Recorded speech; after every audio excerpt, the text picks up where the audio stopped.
ni sehemu sahihi ya mimi kuweza kufikisha ujumbe, na ningefurahi sana kwa sababu naamini hata hapa anaweza kaangalia na akaweza kusikia hicho ambacho naongea.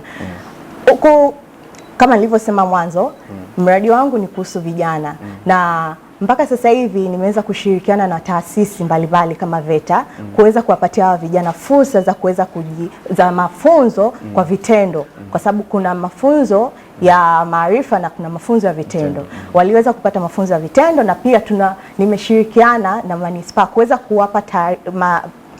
kuwapa elimu vijana kuhusu mikopo ambayo inapatikana ili waweze wao kujiendeleza. Nikiweza kuvaa taji la Miss Tanzania, nitaweza kushirikiana na taasisi nyingi na kuweza kuzishawishi ziweze kufikia vijana wengi. Kutoka 2015 mpaka sasa hivi niweza kufikia vijana zaidi ya 1000 na kutoa elimu kwa watoto zaidi ya 3000. Kwa hiyo naamini kupitia taji la Miss Tanzania ndaenda kufikia wengi zaidi, na naamini hao wengi wanaenda kuwa chachu kwa wengine, na naamini si mimi peke yangu kuwepo hapa tu kama mshirika wa Miss Tanzania ni alama tosha kwamba kijana una nguvu ya kumuinua na kumuendeleza kijana mwingine isipokuwa chochote. Asante sana. Yes, labda ungetueleza kidogo kuzungumzia kampeni yako. Je, utakapopata kuvaa taji la Miss Tanzania, ni nini utafanya tofauti ukilinganisha na walimbwende waliopita? Labda umekuja kwa mtazamo mpya mwaka huu 2022. Ni nini utafanya tofauti? Labda kwa dakika moja tu ungetupa jibu lako. Asante. Nikiwa kama membo ambaye nimepitia ngazi mbalimbali, nimeona pia changamoto ambazo zinatokea kwa wale ambao wanaanza katika mashindano. Kuna ukosefu wa support katika jamii. Baadhi ya vijana wengi wanakuta na ndoto ya kufanya kitu ama jambo fulani katika sanaa ya urembo, unakuta hana fedha kujikimu kusudi apate vitu ambavyo anavihitaji katika mashindano. Hiyo inaleta changamoto hata kujiingiza katika makundi mabaya ambayo inazalisha fikra ambayo inasema urembo ni uhuni, ambacho kitu ambacho sio sahihi. Hivyo jamii inapaswa kuwaunga mkono vijana. Lakini pia nikiwa kama mrembo ndipo nitafanikiwa kupata hilo taji, nitakuwa balozi ndani ya taifa langu la Tanzania kuonyesha harakati mbalimbali kwa vijana ambazo zinafanyika ndani ya taifa letu la Tanzania. Lakini pia nitaleta fikra na mabadiliko tofauti ndani ya taifa letu la Tanzania na kukuza sekta ya utalii katika nchi yetu ya Tanzania. Asante sana. I think umejaribu vizuri. Kumalizia na nyinyi wawili ambao mligusia sana kwenye engo ya watoto. Alizungumzia kuhusu kuwekeza katika utungaji wa sera hasa katika serikali ndogo, local government, na wewe ulizungumzia zaidi katika uwekezaji kwenye elimu. Labda Angel, ungetuambia unadhani ni nini kinahitajika kifanyike ili kukuza sekta ya elimu hasa katika ukiwa Miss Tanzania, utakapotoa taji la Miss Tanzania, ni nini utafanya tofauti ukilinganisha na walimbwende waliopita katika kuinvest au kuwekeza zaidi katika sekta ya elimu kwa watoto? Tunajua serikali imejenga madarasa mwaka uliopita na mwaka huu, madarasa mengi zaidi ya 15,000 nadhani kwenye mikoa mingi. Je, ni nini nadhani, juhudi gani nadhani zifanyike wewe kama Miss Tanzania utachukua ili kuleta ile hamasa na kuunga mkono juhudi za serikali? I would like first to congratulate Mama Samia on improving education more in Tanzania. But one of the things that I feel like should be improved more is focusing on what the students wear, where the students come from. You might, despite education being free, but there's still students out there who lack proper uniforms, who do not get to go to school because of long distances from home to school. These are the greatest barriers to education for these children. So I would like to emphasize more on empowering these children by providing them with school uniforms and school bags, school shoes, and more school supplies in general. Yes. Thank you so much, Angel. To close it down, Ruth, tumepata speaker mwanamke. Yes, we have a honorable speaker, Tulia Ackson. And nadhani wewe engo yako umegusia sana katika sera, policy. Ushauri gani ungempa ukiwa Miss Tanzania, utakapotoa taji la Miss Tanzania, ushauri gani ungempa speaker wetu ambaye ni speaker mwanamke, Dr. Tulia Ackson, ili awezeshe bunge liweze kutunga sera wezeshi hasa katika kwa watoto na kukuza vijana? Ninamshauri speaker wetu kwamba zipo sera ambazo ni muhimu sana ili watoto waweze kupewa kipaumbele. Watoto pia sawa, watoto wanapewa kipaumbele kwa sasa hivi, lakini kuna maeneo ambayo bado hayajaguswa kabisa. tukiangalia katika swala la watoto ambao wako mitaani, ni ombaomba ni wengi sana, haswa kwa mkoa wa Dodoma na Dar es Salaam, na hata mikoa mingine pia wapo, lakini napenda kumshauri kwamba wanapotunga sera sawa, wanajaribu kuangalia baadhi ya maeneo kwamba tunatunga sera kutokana na sehemu husika, kwamba tufanye 1, 2, 3 ili kuweza kuondoa tatizo fulani ambalo litaweza kuwasaidia hawa watoto kupata haki yao ya kielimu na haki nyingine, kwa sababu watoto ambao wako mitaani hawapati security kubwa, kwamba wanapata mahitaji, kila kitu wanapata mavazi, chakula na kila kitu. Lakini wakitunga sera ambayo wataweka wale watoto salama, kwamba tunatunga sera kutokana na sehemu fulani, kuna watoto fulani ambao hawapewi haki zao za msingi kwa sababu ya wazazi. Kwa hiyo wakitunga sera zao kwamba, kwa hiyo unamaanisha sera zinazotungwa na bunge zihakisi uhalisia wa maisha yanayoendelea. Okay, asanteni sana. Nadhani tumejadili mengi na asanteni sana kwa, nawatakia mema. Kwako Neema, nadhani umesikia yaliyoendelea. Nikupe wewe sasa. Na this is what we call beauty with brains. Warembo wamezungumza kwa hisia kali kabisa, wamezungumza kwa facts, wamezungumza wakielewa kile kitu gani wanachokiongelea na kile kitu wanachokisimamia. Nimependa hili group la pili, wameongelea sana kwenye kwenye watoto. Tunaye kwanza alizungumzia kuhusu vijana, fursa za vijana, rushwa ya ngono, kitu ambacho kinaendelea kwenye jamii lakini hakuna anayekizungumzia sasa hivi kwa upana na kwa undani zaidi. Tukaja kwenye watoto, hao wawili wa mwisho wamezungumzia zaidi kuhusu watoto, kuanzia education to the children, especially wale ambao wako kwenye rural areas, na pamoja na watoto wale ombaomba ambao wengine jamani, kwa sababu tu ya mazingira wanajikuta wamelazimishwa kwenye vitu kama hivi. Warembo wamezungumzia kwa undani zaidi, project zao zinasisimua. I wish kila mmoja angeweza kupata hili taji la Miss Tanzania, but unfortunately ni mrembo mmoja tu ambaye ataweza kuondoka na hili taji na kuweza kuendeleza mradi wake atakapopata ile fursa. Lakini kwa warembo wengine wote 19, maana tuna top 20 wataotoka pale, sidhani kama wataziacha hizi projects zao zikiwa zimelala tu, maana projects ziko very amazing, very interesting, na uhakika hata wewe mtazamaji unaziangalia unasema jamani, kweli hii tunaiita ni ile urembo ni heshima. Wanaleta heshima kwenye nchi yetu hii ya Tanzania, na mambo ni mengi mazuri ambayo yanaendelea kuja. Endelea kubaki hapo kwenye channel yako ya ST Bongo, maana tuko live kabisa. Na endelea kubaki. Linalofuatia ni group la 3 na wako 4. Kuna Emanuela Silayo ambaye huyu ana miaka 21, yeye anatokea Eastern Zone. Nazungumzia wale wa mji kasoro bahari, Morogoro. Tunaye Baslaina Omari ana miaka 23, yeye ni wa Higher Learning Institute Zone. Hawa ni watoto wa FM jamani. Tunaye Nasra Swalehe ana miaka 23, yeye ni wa Dar es Salaam Zone kutokea Ilala. Na pia tunaye Jennifer Temba ana miaka 23, anatokea Northern Zone Manyara. Warembo wetu wamejipanga ipasavyo. Sasa hebu twende tukawatazame na tuwasikilize hawa. Sasa kundi la 3, project zao zina reflect kitu gani, zinabeba maudhui gani, na zinaenda kulenga au kumlenga nani?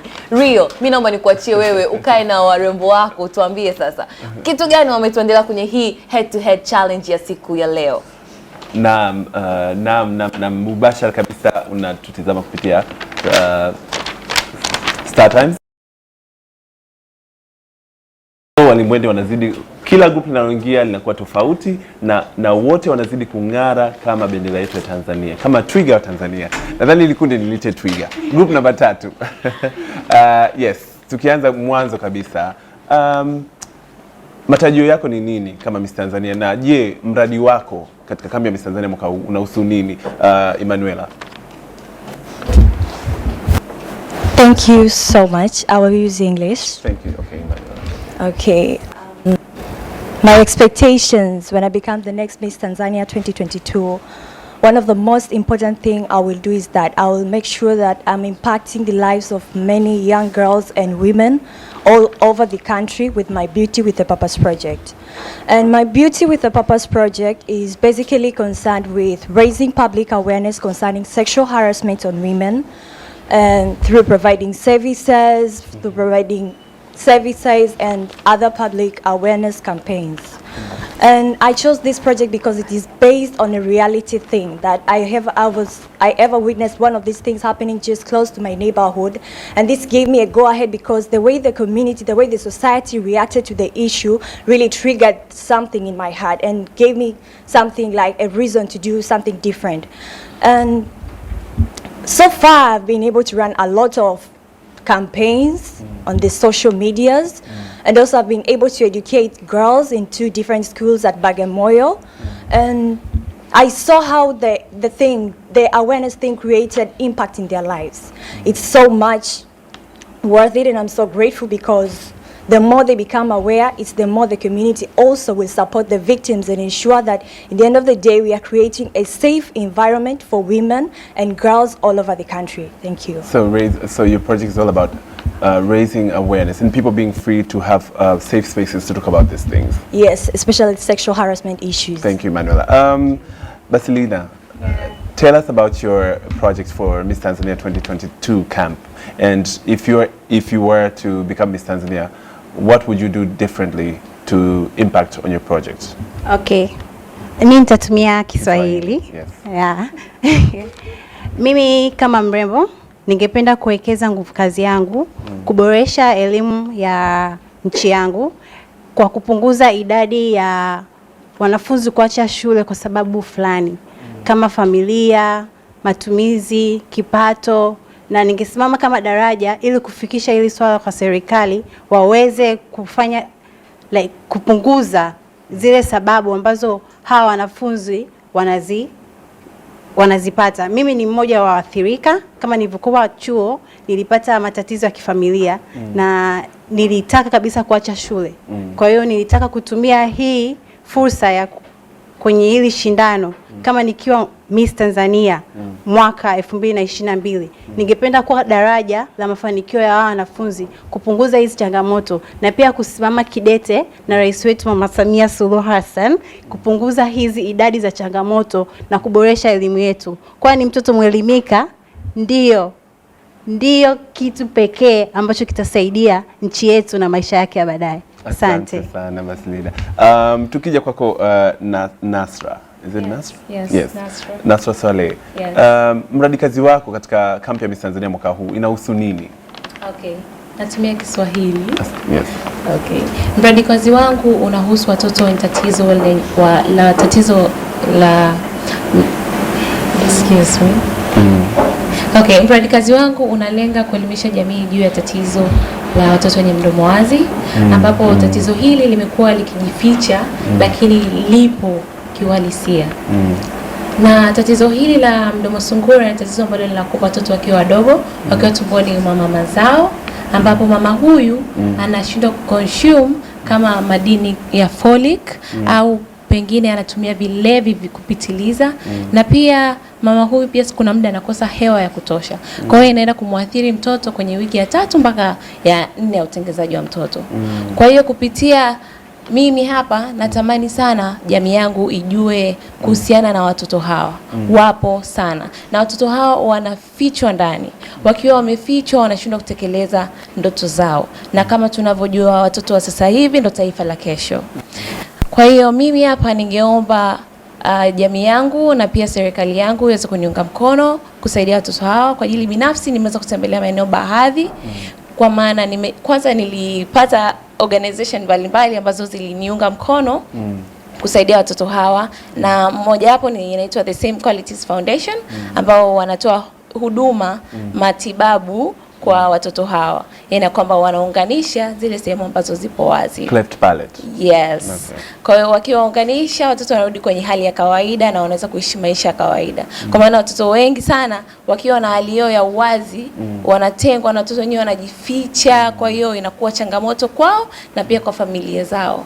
Kwa kutokana na hizi taasisi nilizozipata tumeweza kufanikisha vitu baadhi. Wao wanatoa elimu kwenye medias na mimi personally natoa elimu physically. Kwa hiyo kwa ajili hiyo nimeweza kutembelea maeneo baadhi, mfano Arusha. Nimetembelea na nikakutana na watu ambao hata hawajui tatizo hili, lakini wanakwambia mtoto fulani mbona kama alikuwa hivyo. Kwa hiyo mimi nimeweza kufika pale na kutoa elimu, akasema okay, sawa, tutawasaidia, na mtoto huyu alienda akapewa matibabu hospitalini. Kwa hiyo naona tumeweza kutimiza ndoto ya yule mtoto, akawa kawaida na hatimaye mambo mengine yataendelea. Asante. Asante sana. Tukija kwako Jennifer Temba, tuambie kuhusu mradi kazi wako kwa mwaka huu kwenye kambi ya Miss Tanzania. Thank you. I will use English. And my project is about sustainable tourism in my country.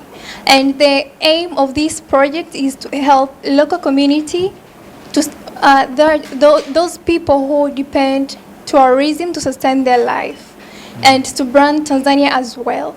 And this idea comes during, if you remember, during COVID-19, one among the sector which affected too much with COVID-19 was tourism industry. And that was the big reason that made me choose this project. Yes. Thank you. Now back to the questions. We've discussed tourism, we've discussed the health sector through cleft palate. Yani tumeongelea mambo kadha wa kadha. Tumeona pale akiongelea utalii, tumeona ukiongelea sekta ya afya hasa kwa watoto wenye mdomo wazi au cleft kwa Kiingereza tunaweza kusema. Tumeona umeongelea, yani tumeona diverse topics. Labda mmoja wenu akipata chance ya kuwa Miss Tanzania, angefanya nini tofauti mwaka huu ambacho hakijawahi kufanyika kwa miaka na walimbwende waliopita miaka iliyopita? Labda tungeanza na tuanze na wewe. Mimi hapa. Mimi tumezoea nchini kwetu tunakuwa na sekta za elimu ambazo zinadili na kusema tutaweka usawa wa watu shuleni au tutaweka mtoto apate elimu, na kama sasa hivi tunajua nchi yetu tunapewa elimu bure kuanzia chekechea mpaka elimu ya sekondari. Sasa mimi ningependa kuwa tofauti kwa kuanzisha kama organization ambayo itasaidia kupunguza hizi idadi au haya matatizo ambao hawa watoto wanazipata. Kama nilivyosema, project yangu inaitwa Stand Again. Kama ni kumrudisha yule mtoto ambaye alishindwa kuendelea na elimu yake shuleni na kuzitatua yale matatizo ambayo anayapitia. Kwa hiyo ningekuja kitofauti kwa kuanzisha organization, na hiyo organization kuiweka karibu na serikali yetu ili kuboresha elimu ya nchi yetu. Hapo kwenye serikali, ushauri wako kwa bodi ya mikopo ya wanafunzi, si unataka ku Stand Again? Na labda serikali kama mdau wafanye nini tofauti ili kuwezesha wale wanafunzi ambao labda wanapata matatizo wakiwa shuleni na hawezi kujikimu kwenye ada, hasa wao wanafunzi wa vyuo ambao ndio tunategemea wawe nguvu kazi ya taifa hapo baadaye? Labda you have 30 seconds. Umeongelea kuhusu kupewa mikopo. Ushauri yako kwa bodi ya mikopo. Come again? Your advice to the loan board for students. So unataka kunufaisha wanafunzi waweze kuendelea kimasomo, wale ambao wanapata changamoto. Na tumejua bodi ya mikopo ina system zake, ina protocol. Labda wewe kama Miss Tanzania utatumia taji lako kufanya nini? Mimi ningeomba, kuna percent ambao hawa wanafunzi wanapewa kwenye mkopo. Kwa hiyo kuna wale ambao wameapply kwenye mikopo lakini wanashindwa kuipata hiyo mikopo. Ningeomba serikali iwatilie maanani kwa kupunguza zile percent ambao wanapewa wanafunzi wengine na kugaiwa kidogo kidogo kwa kila mwanafunzi ambaye anashindwa kulipa ada. Kwa hiyo hiyo ingesaidia kila mtu aweze kupata uwezo wao kuendelea kusoma. Kwa hiyo mimi ningesimama kama daraja kwao. Asante. Tukirudi kwa Emanuela, you'd like to answer in English, I presume. Yes. What is your advice as a Miss Tanzania, if you were to win Miss Tanzania? What would you do differently in terms of empowering young people? You've mentioned your project, right? But what would you do differently than your sisters who came before you?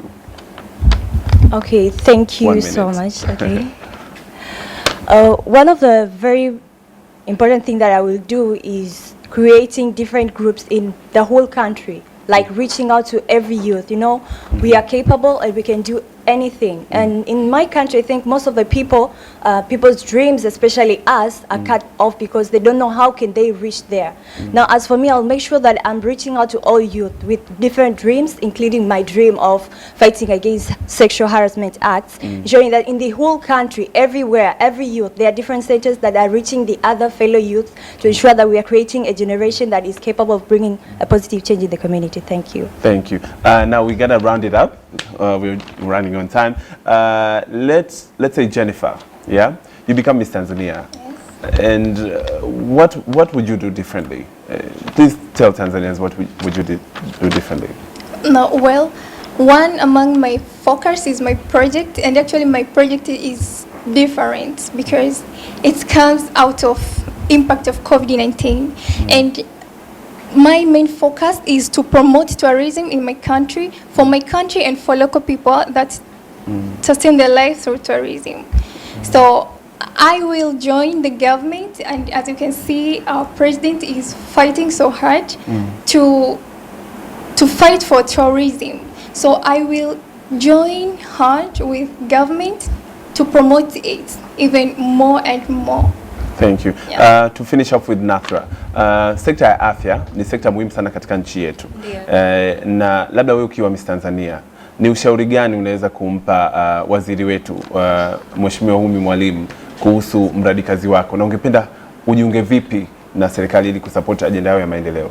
Sawa, kitu ambacho ningependa sana ambacho serikali yangu ingefanya ni kwamba sana tungelenga kuwashauri wa mama wajawazito, kwa maana yeye ndo anaanzisha maisha ya mtoto, yeye ndo kiini cha mtoto. Kwa hiyo akizingatia afya yake anaweza pia kumjenga mtoto vizuri.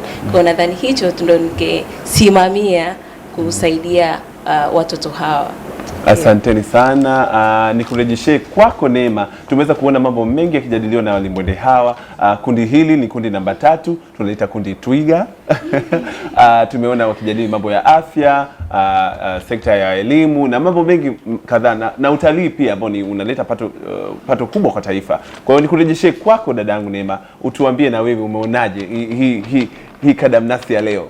Yani hili group lililotoka hapa ambao ni group namba 3, tuliowaita nickname yao Twiga, ni matwiga kweli kweli, warembo kweli kweli. Yani wakikaa pale wanavoziongelea hizi miradi kazi zao, yani unatamani jamani, narudia tena, ungeweza kumpatia kila mmoja hili taji la Miss Tanzania ili uweze kujua, je, hizi miradi zitatekelezwa to the fullest ama inakuwaje. Wamezungumza mengi, kuna mambo kuanzia tourism, afya kwa watoto, elimu, mambo ya mikopo, na mambo mengi zaidi, lakini kila mmoja amezungumza kwa upande wake, kwa experience yake, kwa alichokiona na kwa kile ambacho ataenda kukifanya endapo ataweza kushinda lile taji la Miss Tanzania.